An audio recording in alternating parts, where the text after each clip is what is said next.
We had a request to do a retrosynthetic analysis. And if you read your email carefully, I said if you do a retro, it'll be a bonus question on your test. And it will be an aldehyde or a ketone. So we had a clever student find a old aldehyde. And here's an old useful reaction for this exam. You can use it anytime you want. And we're going to do a retrosynthesis that ends with saturated alcohols of 5 carbons or less and acetylene. Once again, if you don't know what acetylene is, don't even try this question. There's acetylene. So when you identify your target, the question now is, what was the molecule right before it was an aldehyde? We just did an example where we had an aldehyde. What was it before it was the aldehyde? It was a terminal alkyne. And yours doesn't have tritium in it in your target, and I promise yours won't have tritium or deuterium in it on your target molecule. So just treat that like an H and treat this like an H. So this last step will be the last step in your forward synthesis, and looking backwards from here to here is the first step in your retrosynthesis. I know how to make an aldehyde from a terminal alkyne that has exactly the same number of carbons in the same skeleton. So you're going to copy from the target a terminal alkyne with the same number of carbons. That doesn't matter if it's an aldehyde or a ketone. You're going to be copying this molecule with the same carbons and a triple bond from here to here. Got it? So 1, 2, 3, 4, 5, 6 in a row. There's 2, 3, 4, 5, 6 with a V. No, there's no V.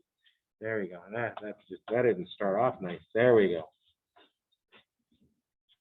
Number one mistake I see there is the students don't have the same number of carbons. I can't give you a point if it doesn't have the right skeleton. Now we got to do what I call the synthesis part. That carbon-carbon bond is the only carbon-carbon bond you know how to make so far. You don't know how to make any other carbon-carbon bonds. You know how to make it from a C-triple-C that has an anion as the nucleophile. And the other carbon on the left has to have a halogen. I strongly suggest chlorine, because you're going to have to make this molecule from an alcohol. And you don't know how to make an alcohol into a carbon with a bromine, or a carbon with an iodine, or a carbon with a fluorine, but you are directly told how to convert an alcohol to a chlorine right here on this page at the top. So use the clue.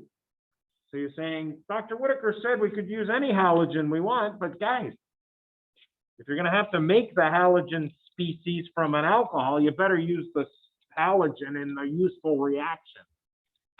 Okay, so here is your anion. That's your nucleophile. Retro arrow has to be a blocked arrow. Do not invent your own retro arrow. Don't put a normal arrow there. It's going to say -1. This is not a reaction, people. This is the opposite of a reaction. I know how to make this from these two things. What's the other thing? Carbon with a halogen. In this case, you better use a chlorine. Okay? Where does this anion of acetylene come from? It's already drawn on the screen. From acetylene. Circle it. Why am I circling it? Because it's on the list of things in the question.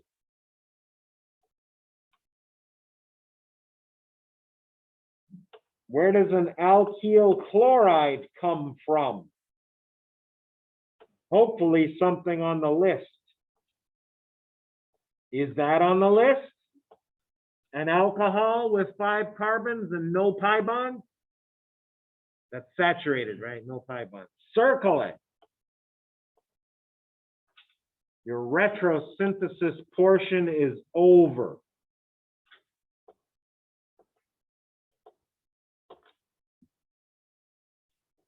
Now you got to do it in the forward direction. Those circles are where you begin. There's stuff you have in the stock room. I have acetylene in the stock room. How do you take the H off of acetylene? Nobody's going to say potassium hydroxide, I hope. Doesn't work. Which strong base? Give me one.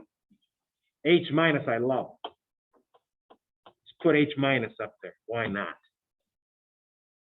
All right, how do you make an alcohol like that into an alkyl chloride that looks like this?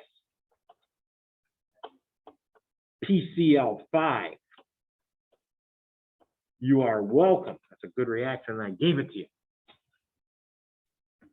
All you need to do now is mix those two together,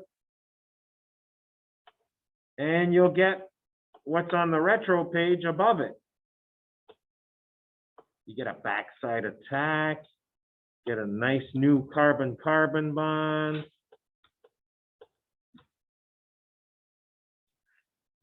1, 2, 3, 4, good. And then we can go to our target. Target.